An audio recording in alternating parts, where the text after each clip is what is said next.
अगली सुबह संदीप अभी ऑफिस पहुंचा ही था कि उसे डायरेक्टर चंद्रकांत का फोन आ गया। फोन उठाते ही उन पर चिल्लाने की बौछार शुरू हो गई, जिससे वो पूरी तरह निशब्द रह गया। आखिर चल क्या रहा था? और आवास प्रबंधन विभाग के सारे कर्मचारी कहां गायब हो गए थे? पता चला कि उस सुबह केमिस्ट्री लैब की बिल्डिंग में पाइप की कोई समस्या हो गई थी, जिससे ऐसी भयानक बदबू आ रही थी कि वहां मौजूद छात्र बीमार पड़ने लगे थे। केमिस्ट्री विभाग के अधिकारी भी बहुत गुस्से में थे, क्योंकि उन्हें हर तरफ से आलोचना झेलनी पड़ रही थी। आखिरकार ये मामला लॉजिस्टिक्स विभाग तक पहुंचा, जिससे चंद्रकांत आग बबूला हो गए। उन्होंने संदीप को आदेश दिया कि वो चाहे जो भी तरीका अपनाए, लेकिन दोपहर तक वो बदबू पूरी तरह खत्म हो जानी चाहिए। संदीप मन ही मन आवास प्रबंधन के इंचार्ज को कोस रहा था। वे लोग पिछले कुछ दिनों से नजर ही नहीं आए थे। कोई और रास्ता न देख वो खुद स्थिति का जायजा लेने गया और ब्रिजेश को निर्देश दिया, जैसे ही देवांश अग्रवाल आए, तुम दोनों तुरंत केमिस्ट्री लैब पहुंचो। जब संदीप केमिस्ट्री लैब की बिल्डिंग की तरफ भागा तो उसे भी उस असहनीय बदबू का सामना करना पड़ा। उसे लगभग अपनी सुबह के नाश्ते की उल्टी होने वाली थी। उसने देखा कि डायरेक्टर चंद्रकांत वहां खड़े थे और कोई उन्हें बुरी तरह झाड़ रहा था। पास जाकर देखा तो वो वाइस प्रिंसिपल नितिन जी थे। संदीप इतना डर गया कि उसके पास जाने की हिम्मत नहीं हुई। क्या आपको स्थिति की गंभीरता का अंदाजा है? पूरी केमिस्ट्री लैब की बिल्डिंग बेकार पड़ी है। 1000 से ज्यादा छात्र क्लास नहीं ले पा रहे हैं। और आपको पता है, हमारे प्रोफेसर पाठक एक ऐसे केमिकल प्रोजेक्ट पर काम कर रहे थे जो सफल होने पर दुनिया भर में इनाम जीत सकता था। वो उस जहरीली गैस से बेहोश हो गए हैं और अभी उन्हें होश में लाने की कोशिश की जा रही है। अगर प्रोफेसर पाठक को कुछ भी हुआ तो क्या आप उसकी जिम्मेदारी लेंगे? और वो जो तथाकथित प्रोफेशनल सफाई टीम आपने बुलाई है, उनकी क्या क्वालिटी है? उनका एक सफाई कर्मी भी बेहोश हो गया है। लॉजिस्टिक्स विभाग के हेड होने के नाते आप इतने लापरवाह कैसे हो सकते हैं? इतनी बड़ी घटना हो गई और अभी तक इसका कोई हल नहीं निकला। अगर आप इसे संभाल नहीं सकते तो अपना सामान उठाइए और घर जाइए। वाइस प्रिंसिपल नितिन ने चंद्रकांत पर अपना पूरा गुस्सा उतार दिया। वे सच में बहुत गुस्से में थे। ये मामला हाथ से निकलता जा रहा था और इसके बहुत ही गलत नतीजे सामने आ रहे थे। जी, मैं तुरंत इंतजाम करता हूं, अभी करता हूं। चंद्रकांत अपने माथे का पसीना पोंछते हुए बार बार हामी भर रहे थे। वे अंदर से बहुत परेशान थे। आखिर इसमें उनकी क्या गलती थी? उन्हें सुबह सुबह यहां घसीटा गया, जमकर डांट पड़ी और आवास प्रबंधन का कोई स्टाफ नहीं मिला, जिससे सारी गाज उन पर गिर गई। फिर भी ये उनके विभाग की जिम्मेदारी थी और वे जानते थे कि इस बार वे बच नहीं पाएंगे। बहानेबाजी छोड़िए, मैं यही खड़ा होकर देखूंगा कि आप इस समस्या को कैसे सुलझाते हैं। काम खत्म होने के बाद ही आप यहां से जा सकते हैं। वाइस प्रिंसिपल नितिन बहुत चिढ़े हुए थे। वे सुबह नाश्ता भी नहीं कर पाए थे और ऊपर से केमिस्ट्री विभाग के बुजुर्ग डीन की डांट भी सहनी पड़ी थी, जो यूनिवर्सिटी की अनमोल संपत्ति थे और नितिन जी भी उनसे पंगा नहीं ले सकते थे। डीन साहब जाते जाते कह गए थे कि अगर दोपहर तक सब ठीक नहीं हुआ तो वे और बवाल करेंगे।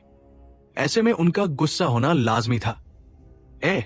ठीक है, चंद्रकांत के पास कहने के लिए शब्द नहीं थे, क्योंकि जब प्रोफेशनल लोग ही बेहोश हो गए थे तो उन्हें समझ नहीं आ रहा था कि वे क्या करें। संदीप कहाँ रह गया? चंद्रकांत ने संदीप को ढूंढना शुरू किया और अचानक उसे भीड़ के बीच एक कोने में दुबके हुए देखा। संदीप डर के मारे छिपा हुआ था। ये देखकर चंद्रकांत भड़क गए।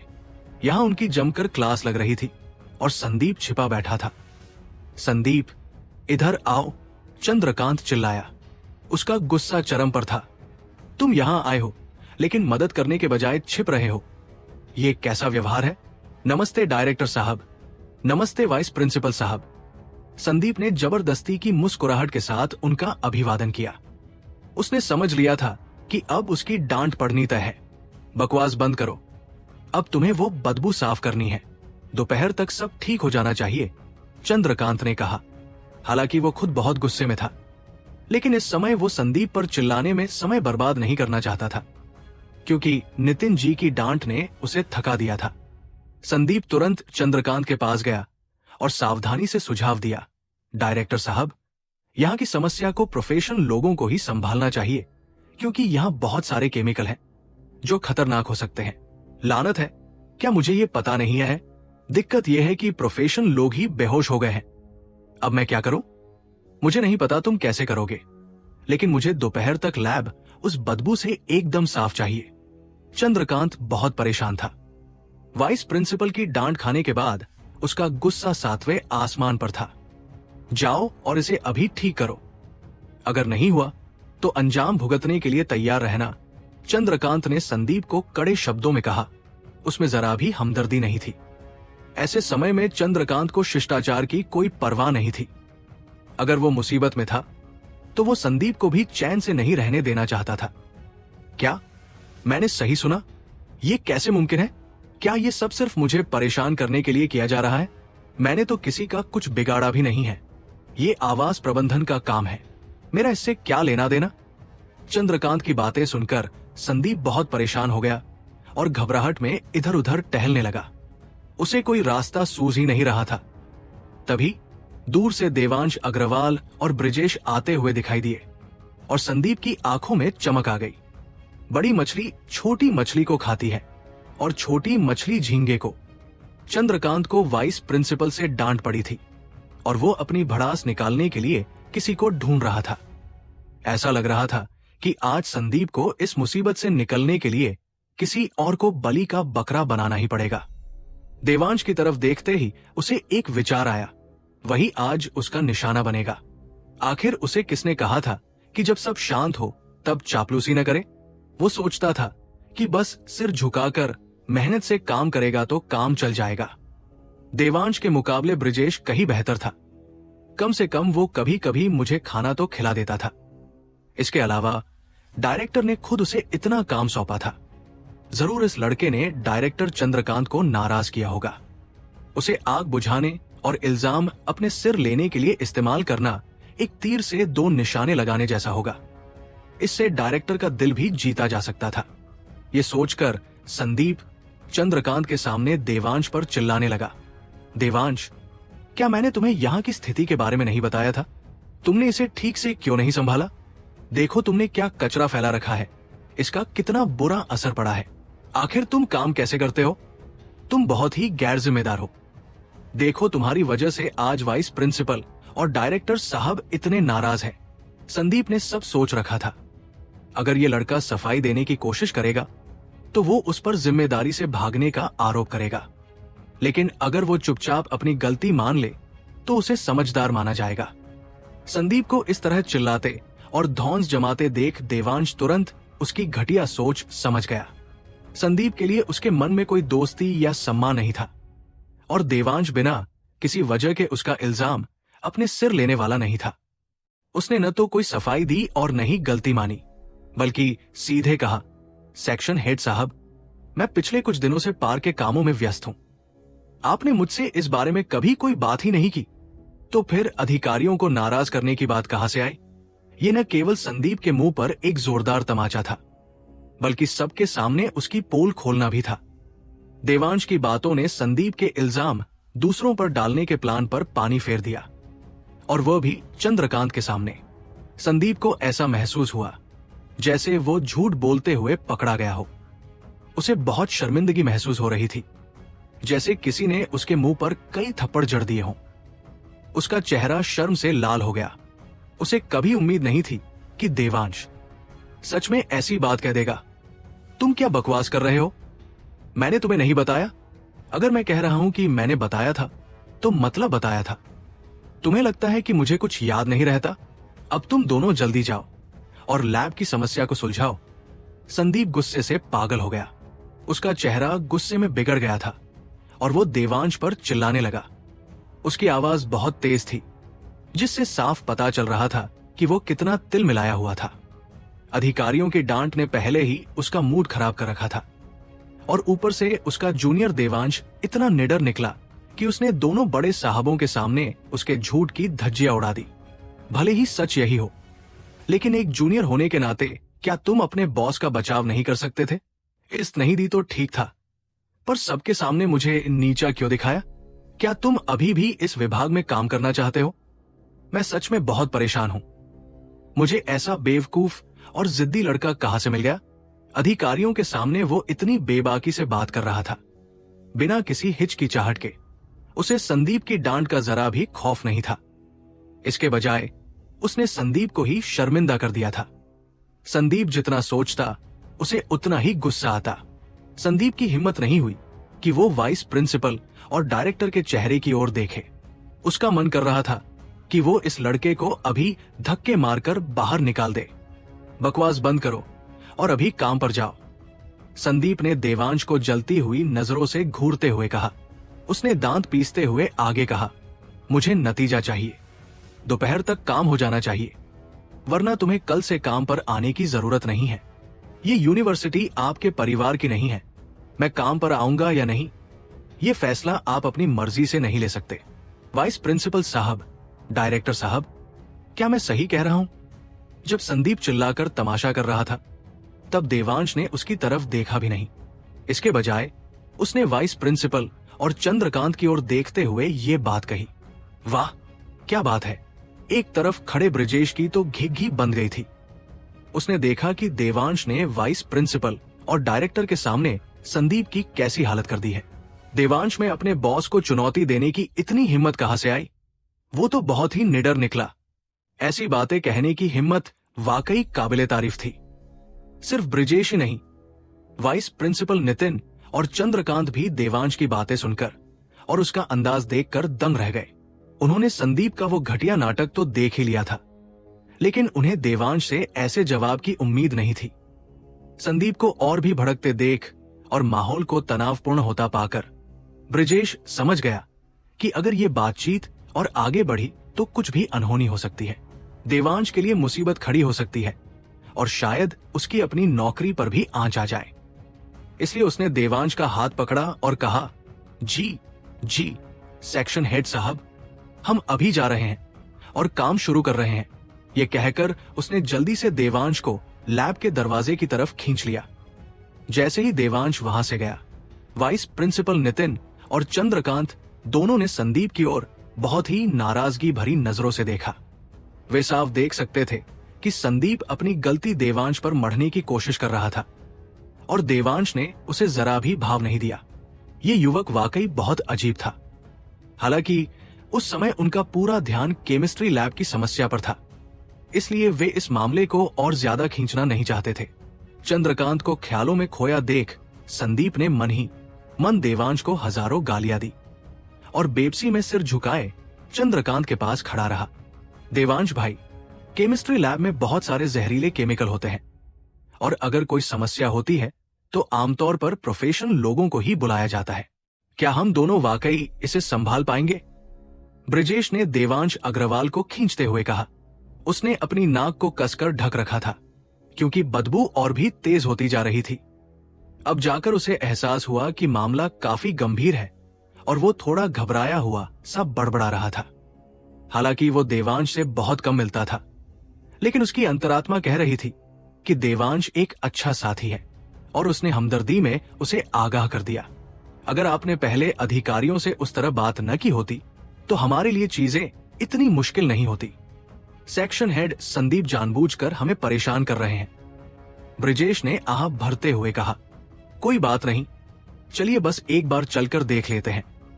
ये कोई बड़ी बात नहीं है, देवांश ने शांति से कहा। उसने पहले संदीप को सबके सामने इसलिए नीचा दिखाया था क्योंकि वो बिना किसी वजह के इल्जाम अपने सिर नहीं लेना चाहता था, और अब वो इस समस्या को सुलझाने आया था क्योंकि उसे अंदाजा हो गया था कि आखिर मामला क्या है। वे कुछ ही कदमों में केमिस्ट्री लैब की बिल्डिंग के प्रवेश द्वार पर पहुंच गए। नीचे हर तरफ छात्र जमा थे क्योंकि उस सुबह लैब में केमिस्ट्री के बेसिक प्रयोगों की क्लास होनी थी। लेकिन छात्र जब वहां पहुंचे तो वे अंदर की बदबू सहन नहीं कर पाए और सब के सब बाहर भाग आए। वे बिल्डिंग के नीचे झुंड बनाकर खड़े थे और शोर मचा रहे थे। सबसे जरूरी बात यह थी कि बदबू लगातार बढ़ रही थी और अब आसपास के इलाकों में भी फैलने लगी थी। देवांश ने मुड़कर देखा कि संदीप और डायरेक्टर चंद्रकांत दूर खड़े होकर उनकी तरफ ही घूर रहे थे। तभी भीड़ के बीच से ईशानी की नजर देवांश पर पड़ी। उसने उत्साह में मानवी का हाथ खींचा और दौड़ते हुए बाहर आकर आवाज दी, टीचर देवांश। किसी को अपना नाम पुकारते सुन देवांश ने पीछे मुड़कर देखा। उसने उन दोनों सुंदरियों को पहचान लिया जो कल उसकी क्लास में थी। उसने पूछा, तुम दोनों यहां क्या कर रही हो? तुम तो फ्रेंच विभाग से हो ना? ही, ये हमारी इलेक्टिव क्लास है। लेकिन टीचर देवांश, आप यहां क्या कर रहे हैं? इस बार ईशानी के पास सवालों की झड़ी थी। देवांश एक फ्रेंच टीचर था, तो वो यहां क्यों आया था? यहां थोड़ी समस्या हो गई है। चूंकि आप लोगों की क्लास नहीं हो पा रही है, इसलिए मैं यहां स्थिति का जायजा लेने आया हूं। देवांश ने संक्षिप्त में जवाब दिया और फिर आगे कहा, अभी यही इंतजार करो, मैं एक बार देख लेता हूं। मुझे विश्वास है कि समस्या जल्दी ही सुलझ जाएगी, ताकि आप लोग क्लास के लिए अंदर जा सकें। जो छात्र अभी अभी बाहर भागे थे, वे इसी स्थिति पर चर्चा कर रहे थे। मानवी और ईशानी की मौजूदगी के कारण पहले ही काफी लोग वहां ध्यान दे रहे थे और अब तो और भी लोग उनकी तरफ देखने लगे थे। देवांश की बातें सुनकर सबके चेहरों पर तिरस्कार के भाव आ गए। सब सोच रहे थे, एक और अधिकारी आ गया जो स्थिति को समझे बिना ही खोखले वादे कर रहा है। अभी कुछ ही समय पहले प्रोफेशनल सफाई टीम का एक सदस्य बदबू से बेहोश हो गया था और ये जनाब कह रहे हैं कि समस्या अभी सुलझा देंगे। खुद को क्या समझते हैं, कोई जादूगर या भगवान? भीड़ देवांश को मजाक और अविश्वास की नजरों से देख रही थी। ज्यादातर लोग बस इस बात का इंतजार कर रहे थे कि ये युवक खुद को शर्मिंदा करेगा और उन्हें हंसने का मौका मिलेगा।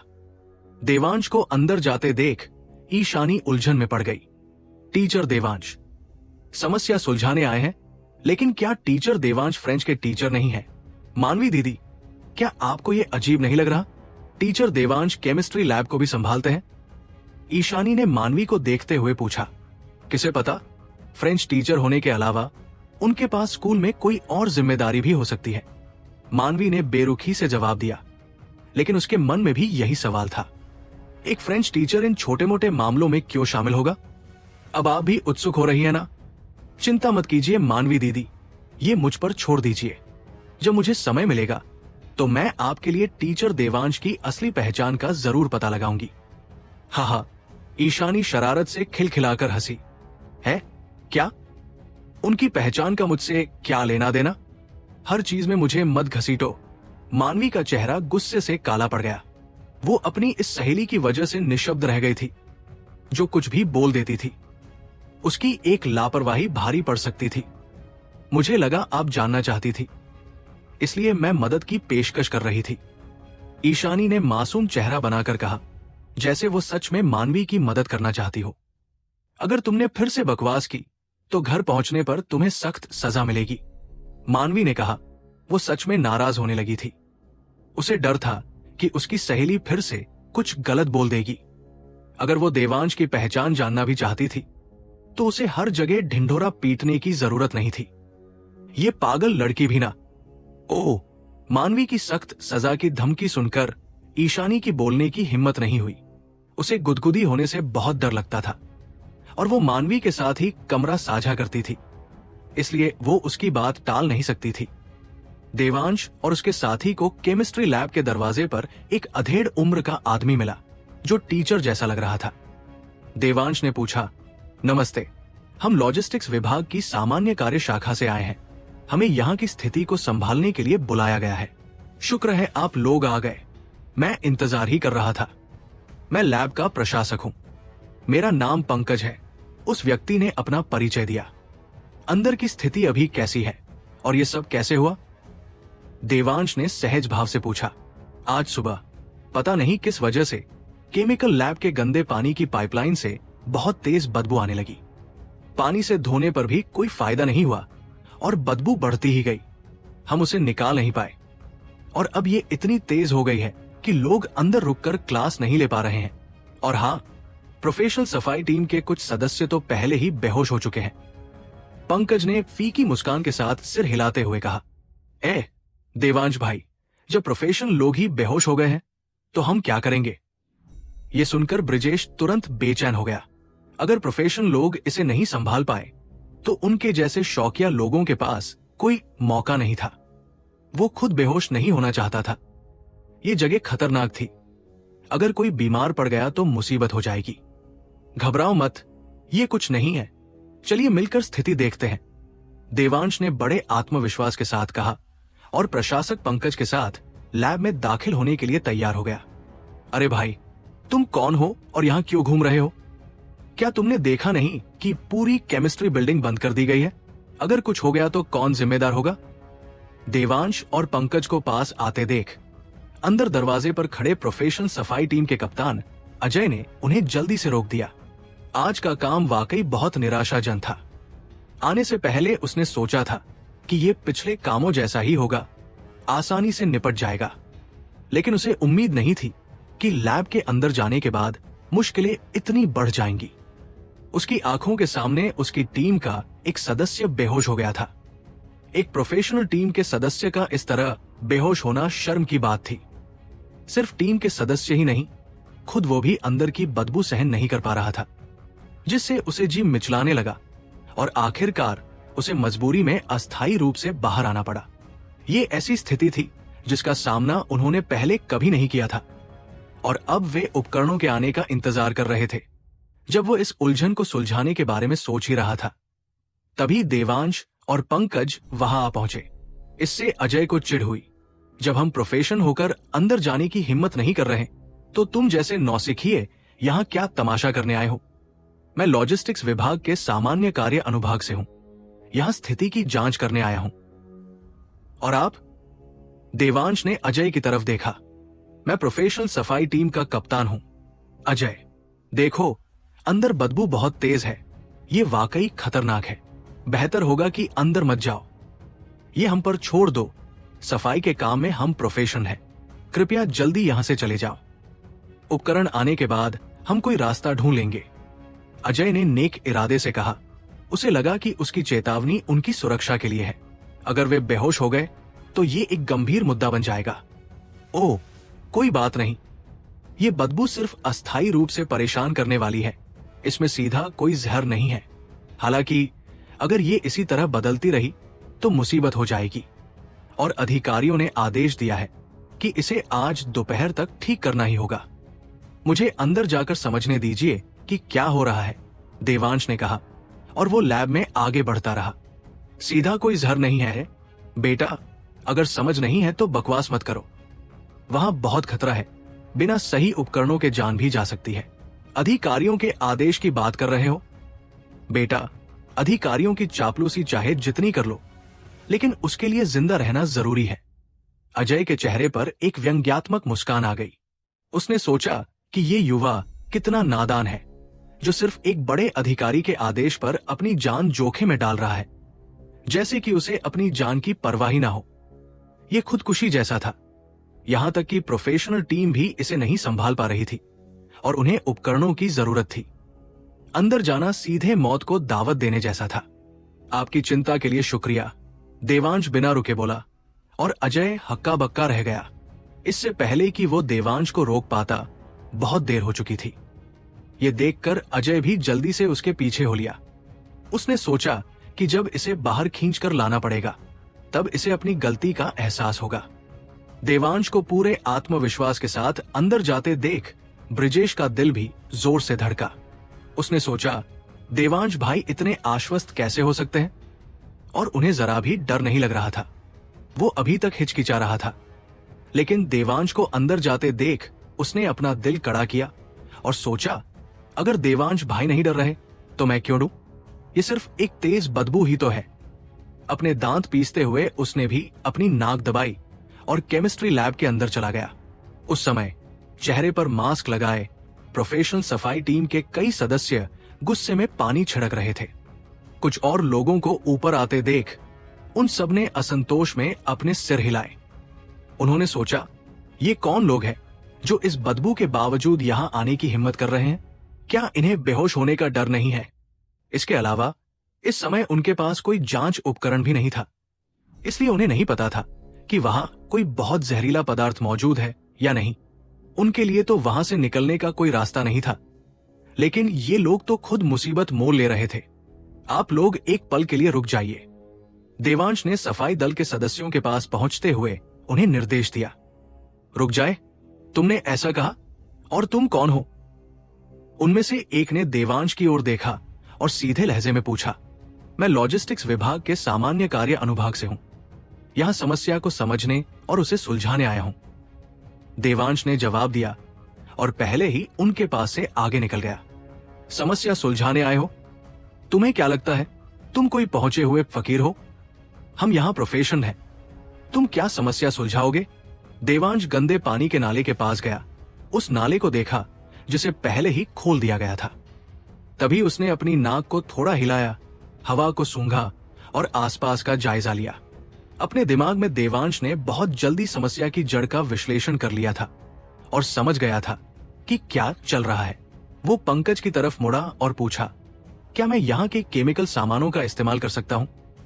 जब तक वो बहुत ज्यादा जहरीला ना हो, आप जो चाहें इस्तेमाल कर सकते हैं, पंकज ने जवाब दिया। हालांकि वो उलझन में था।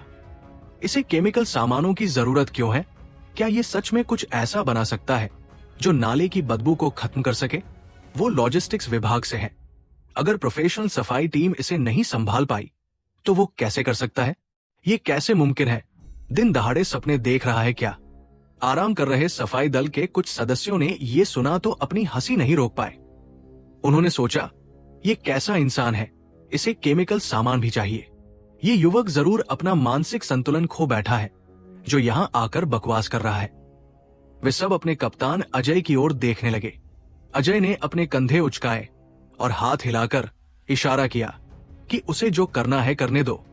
फिलहाल उनके पास कोई बेहतर समाधान नहीं था और इस जिद्दी युवक को शायद फुसलाकर यहां भेजा गया था। जब सब कुछ बिगड़ जाएगा तो इल्जाम इसी पर आएगा। बाकी सब छोड़ो, अगर हमारा प्रोफेशनल सफाई वाला घोल काम नहीं कर पाया तो एक स्कूल का लड़का मामूली चीजों से इसे कैसे ठीक कर देगा? फिर तो हमें प्रोफेशनल सफाई टीम की जरूरत ही नहीं पड़ेगी। देखो भाई, मैं पहले ही साफ साफ कह रहा हूं। टीम के एक सदस्य ने मजाक देखने के लिए रुकते हुए कहा, हमने तुम्हें पहले ही चेतावनी दी थी कि यहां छेड़छाड़ मत करो। अगर कुछ भी उल्टा सीधा हुआ तो हमारी कोई जिम्मेदारी नहीं होगी। जब उसने देखा कि देवांश अग्रवाल वाकई में कुछ करने जा रहा है तो उसने सोचा कि एक बार फिर से टोक देना ही ठीक रहेगा। अगर सच में कुछ खतरनाक हो गया तो कम से कम वो ये तो कह पाएगा कि उसकी कोई गलती नहीं थी। ब्रिजेश बड़ी घबराहट में देवांश को देख रहा था। उसका दिल जोर जोर से धड़क रहा था। देवांश भाई जानबूझकर मुसीबत मोल ले रहे थे क्या? केमिकल के साथ खेलना बहुत खतरनाक होता है। एक छोटी सी चूक से धमाका हो सकता है।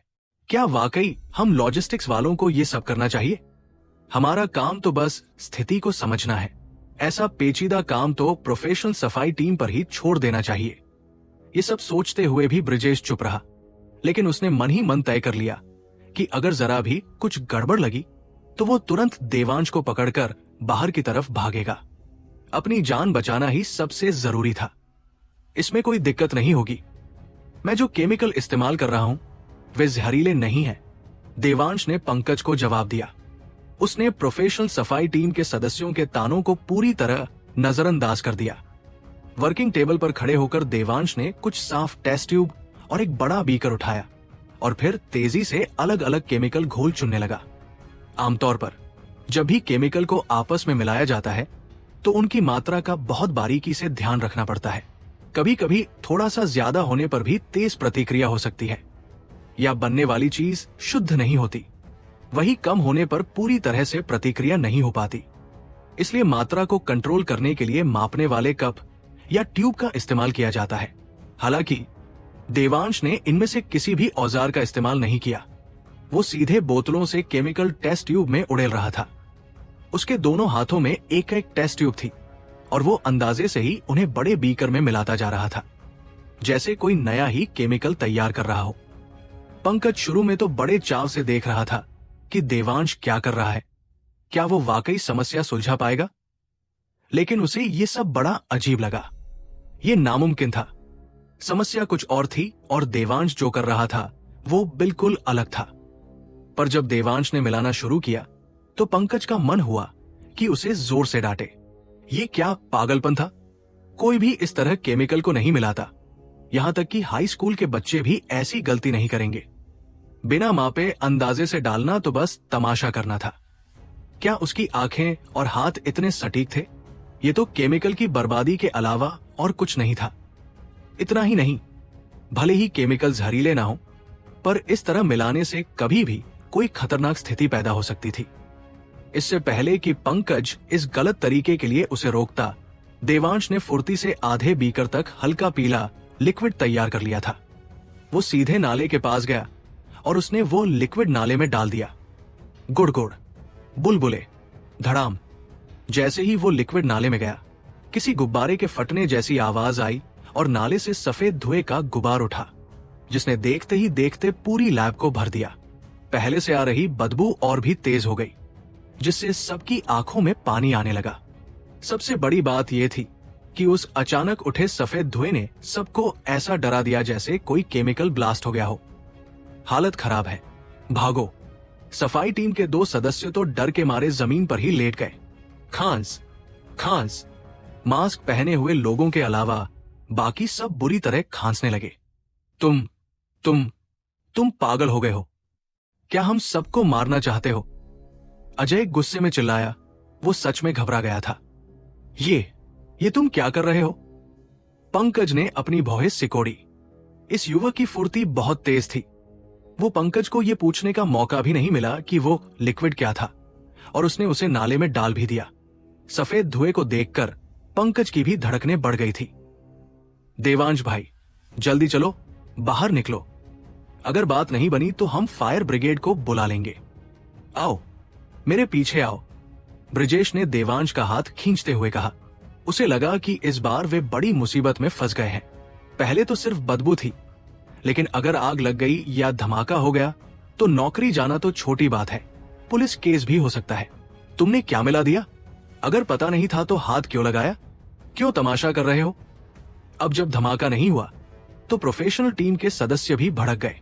वे पहले ही चिढ़े हुए थे और अब देवांश पर अपनी भड़ास निकालने लगे। बदबू अचानक से बढ़ गई थी। लैब के दरवाजे और खिड़कियां खुले होने की वजह से बाहर खड़े लोग भी खिड़कियों से सफेद धुएं का गुबार निकलते देख सकते थे। अंदर से आ रही तेज आवाजों के साथ ये नजारा डरावना था। नीचे खड़े छात्र और टीचर घबरा गए और किसी खतरे के डर से पीछे हटने लगे। हे भगवान, टीचर देवांश अभी भी अंदर ही है ना? उन्हें कुछ होगा तो नहीं? ईशानी ने मानवी को पीछे खींचते हुए कहा। कुछ गलत नहीं होना चाहिए। आखिर यहां मौजूद सभी लोग यूनिवर्सिटी के ही हैं। वे किसी टीचर को खतरे में तो नहीं डालेंगे ना? मानवी ने जवाब तो दिया, पर वो खुद भी डरी हुई थी। उसे लगा कहीं ईशानी की डरावनी बातें सच ना हो जाएं। पर रुकिए, मैं क्यों डर रही हूं? मेरा देवांश से कोई खास रिश्ता थोड़ी है। अब हम क्या करेंगे मानवी दीदी? अगर टीचर देवांश खतरे में है तो आप क्या करेंगी? ईशानी ने फिर से एक बम फोड़ा, जैसे वो कहना चाह रही हो कि मानवी की अभी तो शादी हुई थी और वो विधवा होने वाली है। क्या? तूने क्या कहा? तू हमेशा मुझे बीच में क्यों खींच लेती है? मानवी के पास कहने को कुछ नहीं था। अपनी इस सहेली की ऐसी अट्टी बातों से तंग आकर उसने ईशानी का गाल जोर से खींचा। अब बंद करेगी बकवास? मानवी बहुत गुस्से में थी। उसने मन ही मन सोचा कि उसका देवांश से कोई लेना देना नहीं है, और अगर होता भी तो इस तरह सबके सामने ढिंढोरा पीटने की क्या जरूरत थी। दर्द हो रहा है। मानवी दीदी, मुझे पता है मुझसे गलती हो गई, प्लीज छोड़ दीजिए। आगे से ऐसा नहीं बोलूंगी। ईशानी ने रोनी सूरत बनाकर मानवी की तरफ देखा। मानवी ने पहले कभी उस पर हाथ नहीं उठाया था, इसलिए उसे बहुत बुरा भी लगा और गाल पर दर्द भी हो रहा था। ईशानी को छोड़ने के बाद मानवी की नजरें फिर से उस धुएं से भरी लैब की तरफ टिक गई। उसका दिल अभी भी देवांश की सलामती के लिए दुआ कर रहा था। वो खुद को पूछने से नहीं रोक पाई, ईशानी, तुझे क्या लगता है, क्या वाकई अंदर कोई खतरा हो सकता है? ईशानी अपना गाल मलते हुए बहुत मासूमियत से बड़बड़ाई। आप तो कह रही थी कि आपको कोई फर्क नहीं पड़ता, फिर इतनी चिंता क्यों? कुछ नहीं होगा, नहीं तो खुद जाकर देख लीजिए। जैसे ही उसने अपनी बात खत्म की, उसने देखा कि मानवी का हाथ फिर से उसे डराने के लिए उठा है। डर के मारे ईशानी तुरंत एक तरफ भाग गई और फिर कुछ बोलने की हिम्मत नहीं की। आगे क्या हो रहा है? क्या ये वही लोग हैं जिन्हें आपने अंदर भेजा था? हालांकि वे काफी दूर थे, लेकिन वाइस प्रिंसिपल नितिन और बाकी सब भी सफेद धुएं का गुबार देख पा रहे थे। ऐसा लग रहा था जैसे अभी आग लग जाएगी। नितिन जी के चेहरे पर गंभीरता और बढ़ गई। अभी लोगों को अंदर भेजा ही था कि सफेद धुआं निकलने लगा और अंदर शोर मच गया। साफ था कि स्थिति और भी बिगड़ गई है। वाइस प्रिंसिपल नितिन का चेहरा गुस्से से लाल होने लगा। प्रिंसिपल साहब, मैं जाकर देखता हूं। चंद्रकांत का दिल बैठ गया। उसे लगा कि अब तो गए। हालांकि वो खुद बहुत डरा हुआ था, लेकिन ऐसे समय में उसे आगे तो आना ही था। जरूर ये उसी देवांश का काम होगा। जब मैंने उसे काम समझाया था तब उसने मुझसे जुबान लड़ाई थी। वो अपना काम तो भूल गया और कहने लगा कि मैंने उसे कुछ बताया ही नहीं। और जैसे ही वो अंदर गया, सब चौपट हो गया।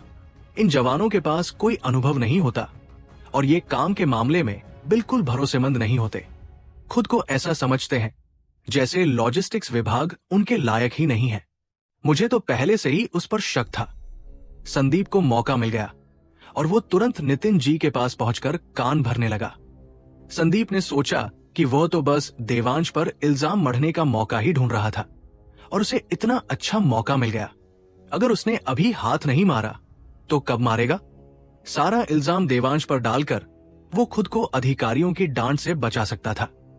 वो अपनी इस चतुराई पर मन ही मन बहुत खुश हो रहा था। उसे लगा कि वो वाकई बहुत स्मार्ट है। वाइस प्रिंसिपल नितिन ने बस एक ठंडी सांस ली। उनका मूड अभी इन बातों में पड़ने का नहीं था। अगर वाकई कोई बड़ा हादसा हो गया तो जवाबदेही उनकी भी बनेगी। वही लैब के अंदर अजय, पंकज और बाकी सब गुस्से से देवांश को घूर रहे थे। कम उम्र का लड़का, काम का पता नहीं और इतना गैर जिम्मेदार।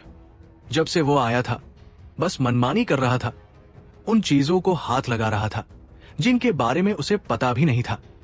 शुक्र है कोई धमाका या आग नहीं लगी, वरना ये जिम्मेदारी कैसे लेता।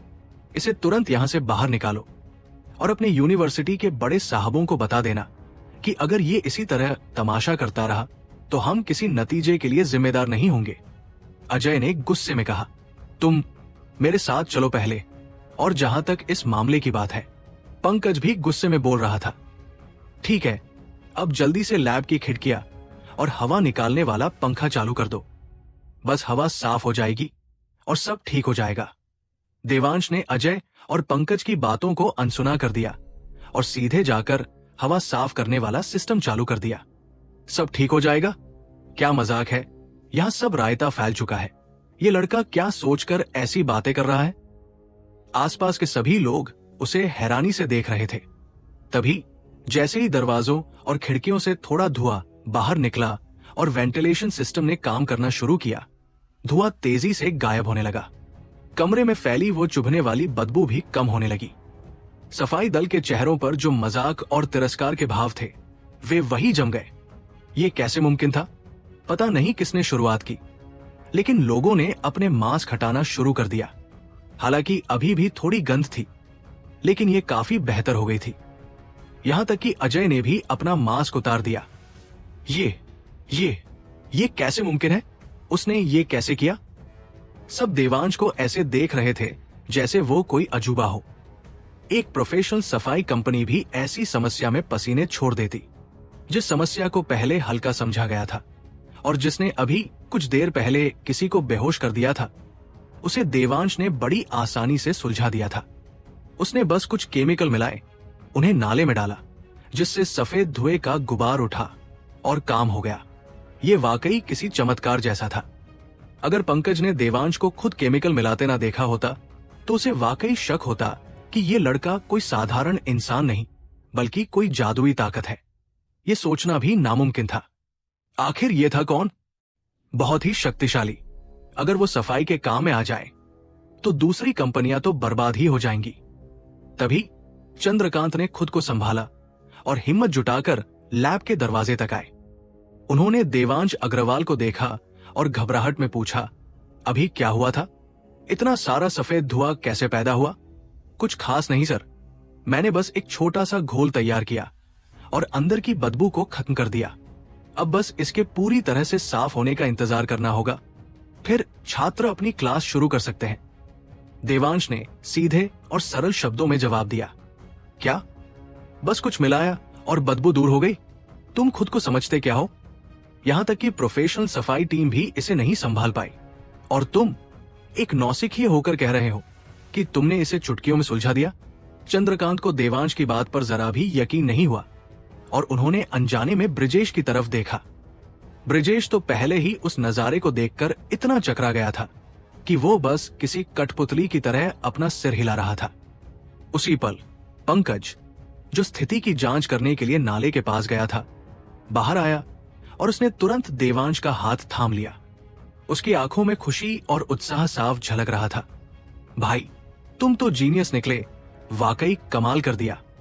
बड़े बड़े प्रोफेशनल इस समस्या को नहीं सुलझा पाए, लेकिन तुमने एक ही बार में कर दिखाया। अद्भुत। तुम्हें पता नहीं है, अंदर वो प्रोफेशनल सफाई टीम वाले अभी भी गुस्से में उबल रहे हैं। उनकी सारी मेहनत बेकार गई और उनका एक बंदा तो बदबू से बेहोश तक हो गया। तो क्या उनका चिढ़ना गलत है? हा, वो लोग अभी भी वहां खड़े सोच में डूबे हैं और हैरान हो रहे हैं। वे भारी मशीनें और न जाने क्या क्या लाने की सोच रहे थे, लेकिन तुमने घोल की एक छोटी सी बोतल से सब ठीक कर दिया। ये किसी चमत्कार से कम नहीं है। वे अभी भी पूछ रहे हैं कि आखिर तुम करते क्या हो। पंकज ने हाथ जोड़कर कृतज्ञता के साथ कहा, सच में समस्या सुलझ गई और ये वाकई देवांश ने किया है। ये तो अविश्वसनीय है। पास खड़े चंद्रकांत की आंखें हैरानी से फटी की फटी रह गई। ये वाकई देवांश अग्रवाल था और ये खबर बिल्कुल सच थी। लानत है, आखिर ये देवांश है कौन? उसे हर चीज की इतनी जानकारी कैसे है? उसे लॉजिस्टिक्स विभाग में आए अभी कुछ ही दिन हुए हैं और ऐसा कोई काम नहीं है जो वो न कर सके, और वो भी आम लोगों से कहीं ज्यादा तेजी से। उसका साधारण काम करना ही अपने आप में काफी प्रभावशाली था। इससे पहले कृतिका कौल ने उसे फ्रेंच पढ़ाने के लिए भाषा संस्थान में बुलाया था और सुना था कि वहां से भी फीडबैक बहुत अच्छा मिला था। वो बात ही अपने आप में काफी चौंकाने वाली थी। देखा जाए तो यहाँ के आम लोगों के लिए फ्रेंच भाषा बहुत ही कठिन और पेचीदा है। ज्यादातर लोग तो इसे बोल भी नहीं पाते, सुनना तो दूर की बात है। लेकिन देवांश वहां जाकर पढ़ा सकता था। इसका क्या मतलब था? कम से कम ये तो साफ था कि देवांश की फ्रेंच पर पकड़ बहुत मजबूत होगी, वरना कृतिका जैसी सख्त डीन, जो हमेशा ऊंचे मापदंड रखती है, उसे पढ़ाने के लिए कभी नहीं बुलाती। जब चंद्रकांत ने यह खबर सुनी थी तो वो भी दंग रह गया था और उसने संदीप को फोन करके इसकी पुष्टि भी की थी। और आज देवांश ने चंद्रकांत की सोच के दायरे को और भी बढ़ा दिया था। लेकिन फिर भी हम यहां एक केमिस्ट्री लैब की बात कर रहे हैं, जिससे प्रोफेशनल सफाई टीम भी घबरा रही थी। उसने इतनी आसानी से कुछ मिलाकर इसे कैसे सुलझा दिया? ये वाकई थोड़ा जादुई था। सिर्फ जादू ही नहीं, बल्कि बहुत तेज भी था। वो कुछ ही समय के लिए अंदर गया था। चंद्रकांत का मानना था कि केमिस्ट्री में बहुत गहरी जानकारी के बिना इतनी पेचीदा समस्या को इतनी जल्दी सुलझाना बिल्कुल नामुमकिन था, क्योंकि सिर्फ समस्या को ढूंढना ही बहुत मुश्किल काम था। उसे सबसे सरल और तेज तरीके से सुलझाना तो दूर की बात है। देवांश वाकई अद्भुत था, पर यह अजीब था कि इतनी काबिलियत के साथ वो कहीं भी एक बहुत अच्छी नौकरी पा सकता था, तो वो एक स्कूल में मामूली कर्मचारी के रूप में काम क्यों कर रहा था? क्या वाकई वो सिर्फ हमारी खूबसूरत प्रिंसिपल का पीछा करने के लिए यहाँ आया है? फिर भी उसके व्यवहार में दिशा का पीछा करने जैसा कोई संकेत नहीं दिख रहा था, जो कि बहुत ही अजीब था। चंद्रकांत जितना सोचता उतना ही उलझता जाता। आखिर चल क्या रहा था? वो यहां सच में किस लिए आया था? ये सब तर्क से परे था। देवांश एक पहेली बन चुका था। चंद्रकांत के पास अब कहने के लिए कुछ नहीं बचा था, क्योंकि देवांश की शख्सियत इतनी प्रभावशाली थी कि वो समझ ही नहीं पा रहा था कि क्या हो रहा है।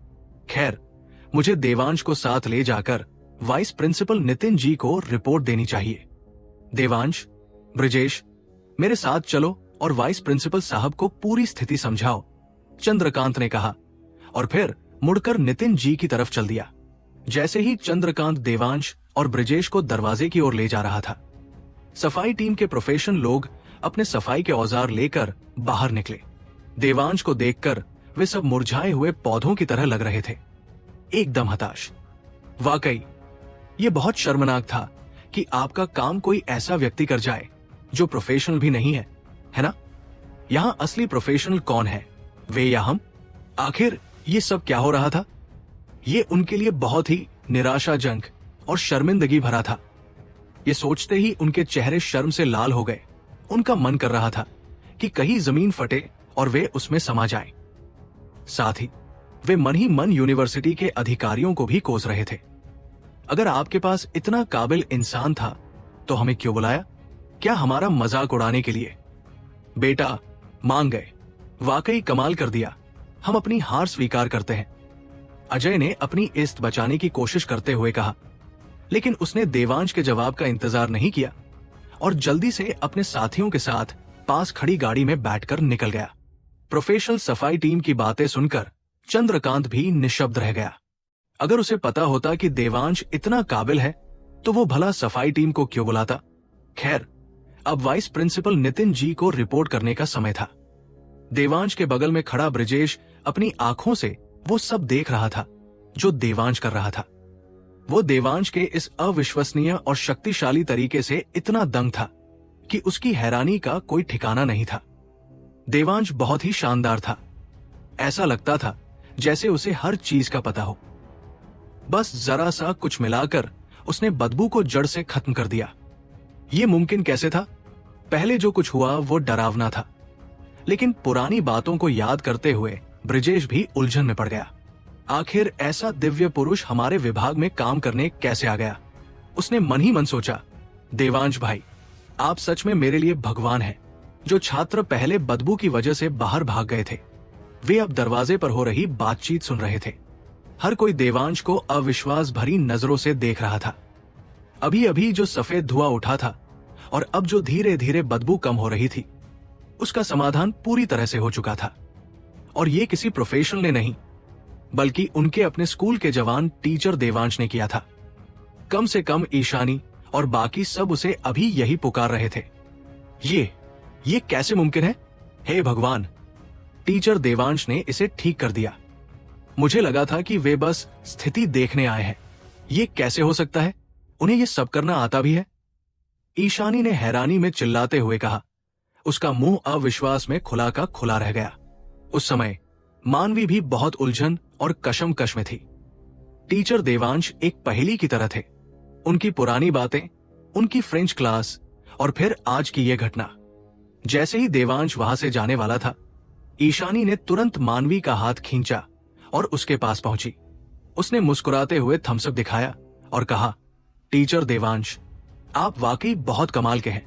आपको इस तरह की चीजों के बारे में कैसे पता? ये बहुत आसान है। थोड़ी देर में तुम लोग अपनी क्लास के लिए जा पाओगे। अब मैं चलता हूं, देवांश ने जवाब दिया। टीचर देवांश, जब भी आपको मौका मिले हमें कहानियां सुनाना जारी रखिएगा, ठीक है? मेरा नाम ईशानी है और ये मानवी है। ईशानी ने चमकते चेहरे के साथ कहा। हालांकि उसके मन में चल रहा था कि शायद इस बार उन्हें इसे टाल देना चाहिए, क्योंकि क्लास शुरू होने वाली थी। लेकिन अगली बार मौका मिलते ही वो टीचर देवांश के सारे राज उगलवा कर रहेगी। ठीक है, अगर मैं खाली हुआ तो फिर कभी बात करेंगे।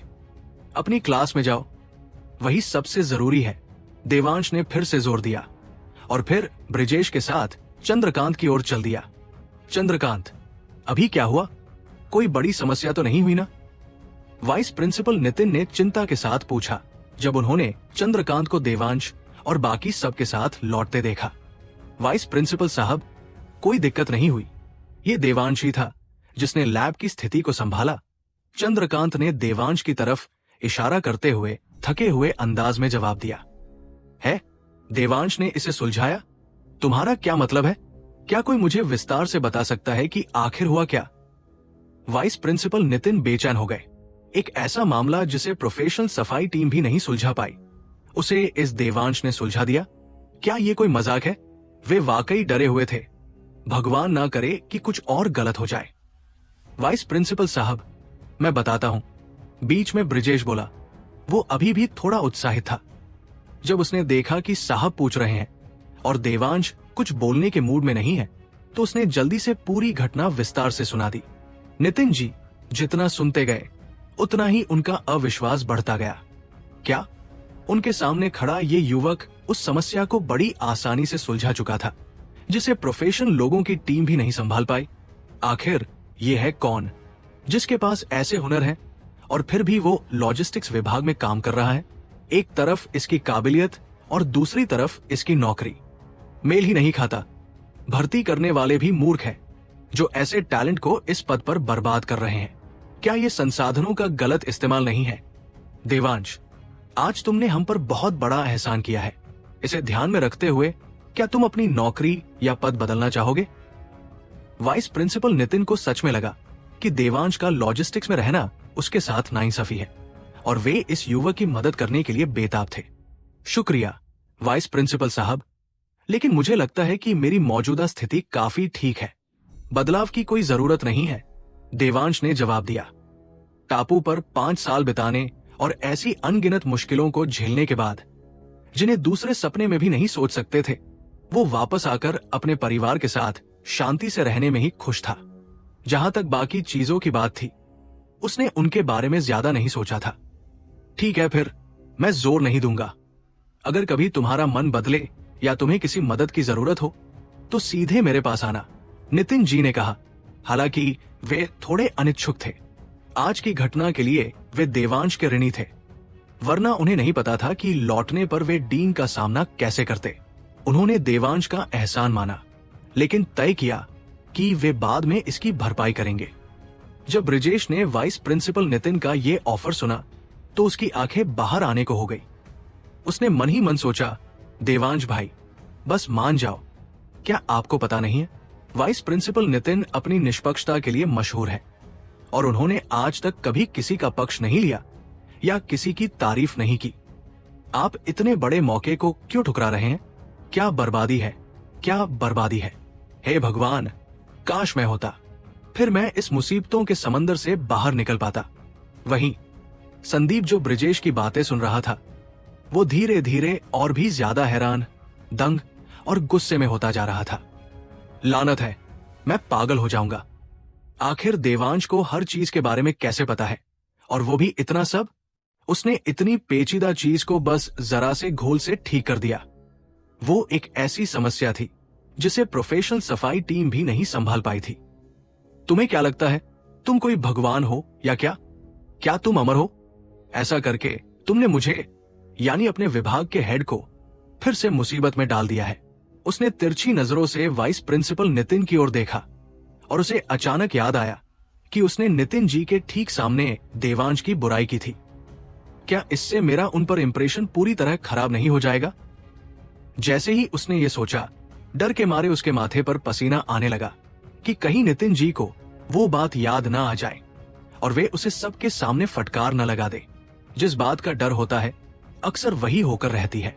वाइस प्रिंसिपल नितिन जी ने अभी देवांश अग्रवाल से अपनी बात खत्म ही की थी कि अचानक उनकी नजर संदीप पर पड़ी।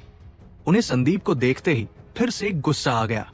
वे उन लोगों को बिल्कुल बर्दाश्त नहीं कर सकते थे जो बिना किसी सबूत के दूसरों पर इल्जाम लगाते हैं। संदीप, तुमने अभी क्या कहा था? क्या यही वो देवांश है जिसके बारे में तुम इतनी बुराई कर रहे थे? नितिन जी ने संदीप को घूरते हुए बहुत ही कड़े लहजे में पूछा। संदीप ने नितिन जी के चेहरे की ओर देखा, जो गुस्से से लाल था। वो बुरी तरह कांपने लगा और हकबकाते हुए बोला, वाइस प्रिंसिपल साहब, वो मेरी गलती है। मेरे पास अब कहने के लिए कुछ नहीं है, बस अपनी हरकतों का नतीजा खुद भुगतो। नितिन जी की आवाज में जहर घुला था। जी, मेरी गलती है, मैं इसे सुधार लूंगा, संदीप ने बहुत सावधानी से जवाब दिया। उसे डर था कि कहीं नितिन जी का पारा फिर से न चढ़ जाए। देवांश, ये सब तुम्हारी वजह से हो रहा है। बस रुक जाओ, एक बार मुझे वापस ऑफिस पहुंचने दो, फिर मैं बताता हूं कि तुम्हारे साथ क्या करना है। वाइस प्रिंसिपल नितिन जी, नमस्ते। बहुत समय बाद मिलना हुआ। एक आवाज गूंजी जिसने नितिन जी का ध्यान संदीप से हटाया। उन्होंने सामने देखा और मुस्कुरा दिए। वो केमिस्ट्री विभाग के रिसर्च हेड प्रोफेसर विपिन थे। प्रोफेसर विपिन एक ऐसी कंपनी के मालिक भी थे जो रोजाना इस्तेमाल होने वाले केमिकल उत्पाद बनाती थी। यहां आने से पहले लोगों ने उन्हें लैब की स्थिति के बारे में बताया था और वे रास्ते भर इसका कोई समाधान सोच रहे थे। वे जानते थे कि नाले में चिपके ऐसे रसायनों को हटाना बहुत मुश्किल काम है। वे अभी समाधान सोच ही रहे थे कि उन्हें खबर मिली कि समस्या सुलझ चुकी है। ये प्रोफेसर साहब के लिए एक बड़ा सरप्राइज था, खासकर जब उन्होंने सुना कि ये काम यूनिवर्सिटी के लॉजिस्टिक्स विभाग के एक लड़के ने किया है और तरीका बहुत ही जादुई था। उन्हें तुरंत एहसास हुआ कि ये उनके लिए एक नया सुराग हो सकता है, शायद एक ऐसा क्रांतिकारी उत्पाद जो उनकी कंपनी की किस्मत बदल दे। इसलिए वे तुरंत देवांश को ढूंढते हुए यहां तक आए थे। प्रोफेसर विपिन बहुत दिनों बाद दिखे, क्या कोई खास बात है? नितिन जी ने मुस्कुराकर उनका स्वागत किया।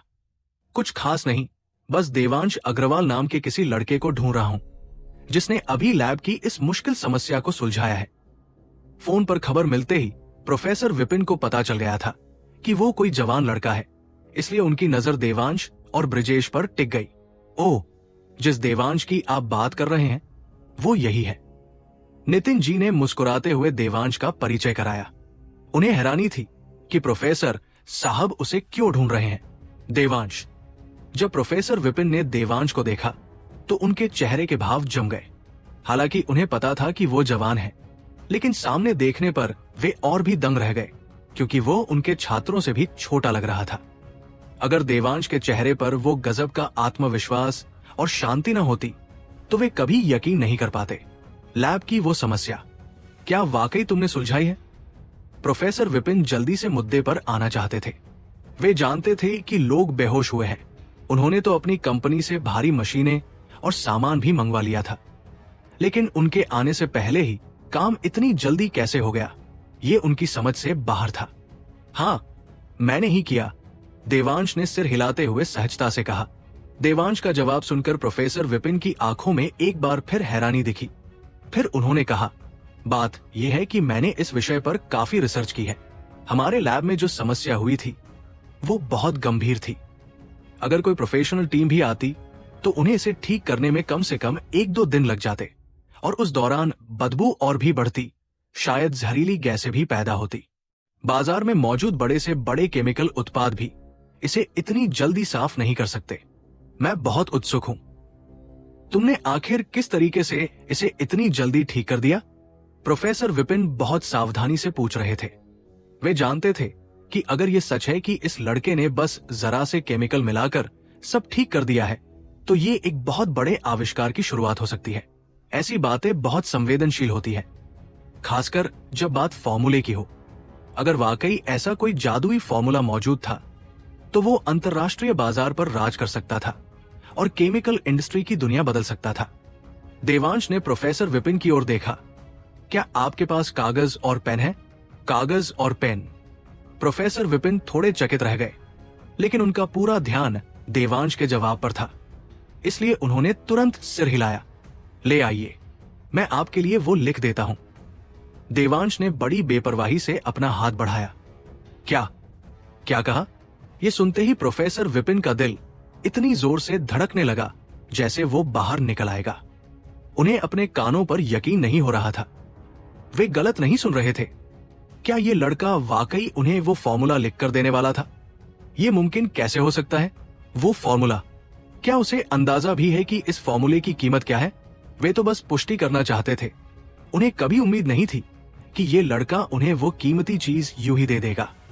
वे जानते थे कि बड़ी कंपनियां ऐसे फॉर्मूलों को किसी सरकारी गोपनीय दस्तावेज की तरह तिजोरियों में छिपा कर रखती है, क्योंकि अगर एक बार वो फॉर्मूला सही साबित हो जाए और पूरी दुनिया पर छा जाए तो उसकी कीमत अरबों रुपए से भी ज्यादा हो सकती थी। क्या वो मेरे साथ मजाक कर रहा है? प्रोफेसर विपिन ने देवांश के चेहरे को गौर से देखा, पर वहां मजाक का कोई नामो निशान नहीं था। ये मजाक नहीं है, ये सच है, बिल्कुल सच। नितिन जी को प्रोफेसर विपिन का ये बर्ताव बहुत अजीब लग रहा था। वे नहीं जानते थे कि देवांश ने लैब में जो मामूली सा काम किया है उसका नाता अरबों रुपए के बिजनेस से हो सकता है। उन्हें प्रोफेसर के मन में चल रही बातों का जरा भी अंदाजा नहीं था, बस उन्हें उनका रिएक्शन बहुत अजीब लग रहा था। संदीप ने मन ही मन मुंह बनाया। उसने सोचा कि प्रोफेसर विपिन राय का पहाड़ बना रहे हैं। बस एक नाला ही तो साफ किया था, उसके लिए इतना बड़ा तमाशा करने की क्या जरूरत है? संदीप का मन हुआ कि वो प्रोफेसर से कह दे कि चिंता न करे, आगे से जब भी नाला जाम होगा वो देवांश को ही भेजेगा। लेकिन चंद्रकांत और नितिन जी को पास खड़ा देखकर उसे अपनी पुरानी बेइज्जती याद आ गई और उसने चुप रहना ही बेहतर समझा। चंद्रकांत को भी ये सब बहुत अजीब लग रहा था। उसने सोचा, आज प्रोफेसर विपिन को क्या हो गया है? हर कोई जानता है कि पढ़ाई की दुनिया और समाज में प्रोफेसर साहब का कितना ऊंचा मुकाम है। वे हमेशा स्कूल में इतने गंभीर और अलग थलग रहते हैं, तो देवांश के पेन कागज मांगने पर वे इतने विचलित क्यों हो रहे हैं?